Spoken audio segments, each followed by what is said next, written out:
Oh, how you doing? Mr. DJ back. Want to take a break from doing the countdowns. I'm counting down WLS's silver dollar survey the week of, I forgot the week, it was March 5th, 1965. But I don't want to deviate from that for a minute for my 60s YouTube channel. Pay a little homage to Paul Revere, who died about a week ago. He was 75 years old. Paul Revere and the Raiders was one of my favorite groups as a kid. I could not get enough of Hungry, Good Thing. Man, they were not on a genius level like the Beatles and the Stones or even the Beach Boys.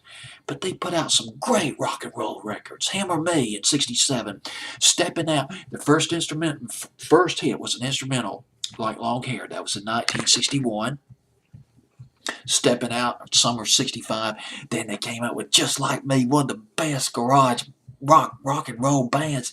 Mark Lindsay, the lead singer of Paul Revere and the Raiders, just letting out all of the sexual energy, it's the rawness of the record. It was great rock and roll, and then he did the same thing with Hungry.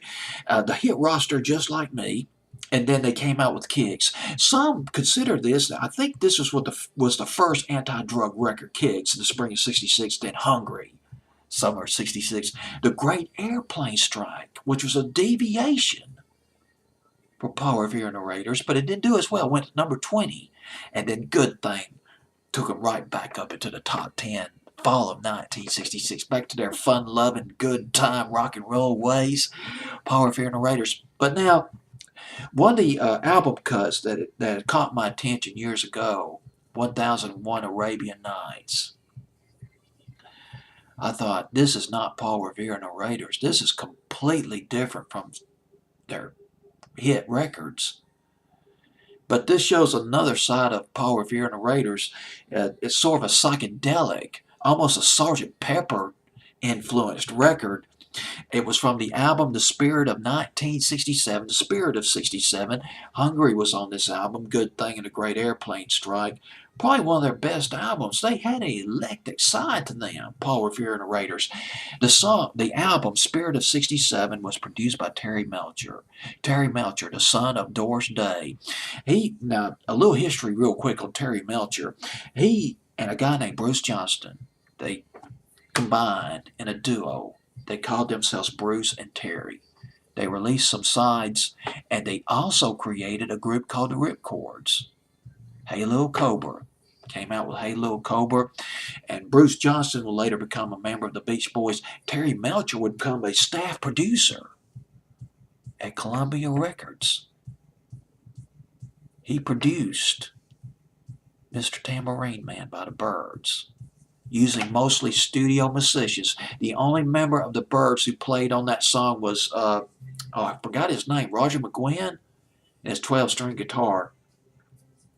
And the Wrecking Crew, the Los Angeles Wrecking Crew, played on that record. Terry Melcher also produced Turn, Turn, Turn, another humongous hit for the Byrds. And he's on this with Paul Revere and the Raiders. Spirit of '67. The song 1001 Arabian Nights, written by Mark Lindsay and Terry Melcher.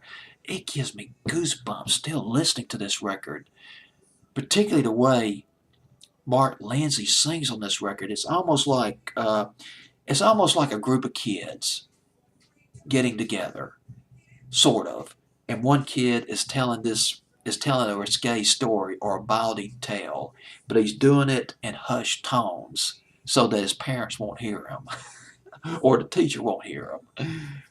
It's kind of like that. The analogy just came to me this afternoon. Fantastic record. Man, I tell you, 1001 Arabian Nights, but this is distinctly an album cut, not a single.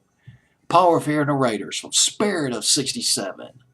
Throwing that psychedelic spirit into 1001 Arabian Nights.